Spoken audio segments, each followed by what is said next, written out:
Our next talent today is an internationally renowned symphony conductor and motivational speaker.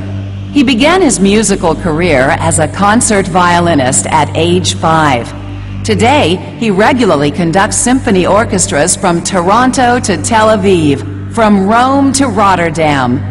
In the year 2000, he gave the Vatican premiere of Leonard Bernstein's controversial Mass before Pope Paul II and an audience of 10,000. Though what we do at Pitney Bowes may seem far from the world of classical music, we think Boris will provide us with some unusual insights that relate to taking our business to yet another extreme. Please welcome Boris Brott.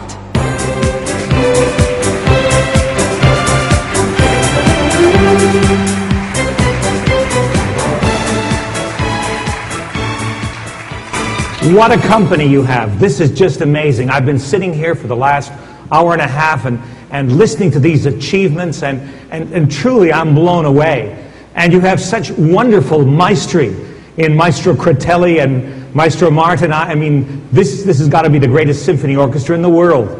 I'm going right out to buy new stock, right away.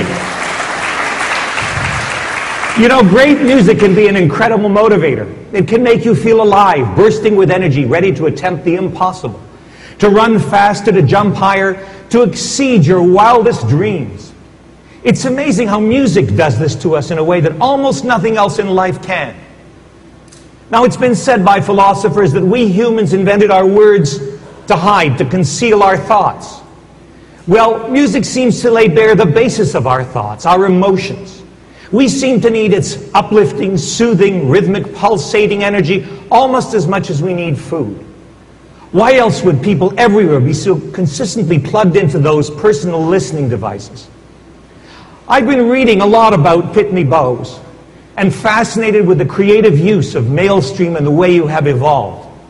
And Lee Fong has helped me understand that from what I used to think of as a postage meter company to the multifaceted information technology company you are today is a huge distance. This is a partners conference, and you've earned the right to be here because of your superior performance. Again, I say congratulations, just amazing.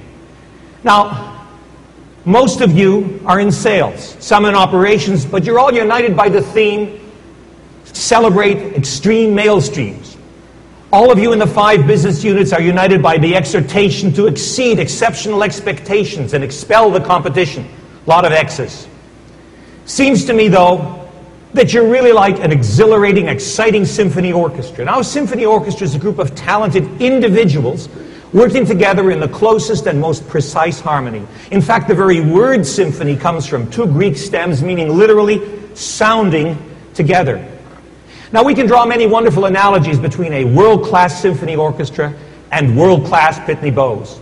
One thing is certain, regardless of the enterprise, when everyone in it works in harmony, the end result is bound to have a special quality, an energy, a bond that makes for better relationships and concentrates the efforts on the goal of success. I feel that energy here in this room. Both you and the symphony bring together a diversity of enormous talents, and both symphonies and organizations require far-sighted leadership. Now, I hope by examining a field very different from yours and experiencing playing together in that field, you'll find some helpful analogies and have some fun too to end the session this morning. Now, in the music business, we are attempting to realize and interpret the work of a composer. And great composers are the first link in what I like to call a creative chain. They unlock the creative juices of the musicians for whom they write. Their music is the wing upon which we soar. Much as what we will put on our next business plan is your score and what you dedicate yourselves to. Success in today's rapidly changing and highly challenged fiscal environment is predicated upon our ability to be creative. So what exactly is creativity? I remember a wonderful story about the famous painter and sculptor Pablo Picasso, who found a discarded old rusty bicycle out behind his house. He took it home, he looked at it for a bit, and then he removed the seat and the handlebars and welded them together into a magnificent bull's head. A great Hungarian scientist put it this way, and Maestro Critelli referred to that earlier in a different form. Discovery consists of looking at the same thing everyone else does, but perceiving it, seeing it differently. Looking at your annual report on 2006, everything you talk about is creative and new and exciting and different. In fact, consistent innovation, transforming the mail stream into a more powerful platform for strengthening customer relationships, streamlining operations, and growing profits is what you're all about. I've also been fascinated as a student of law to read about the recent changes to the U.S. postal legislation, which provides all kinds of new opportunities for Pitney Bowes, since Pitney Bowes was the first company authorized by Congress to print postage in 1920. Now, you know that this often means risk-taking. And I like to think of it as the right to fail, but the duty to succeed. Now, you have to be skilled motivators to create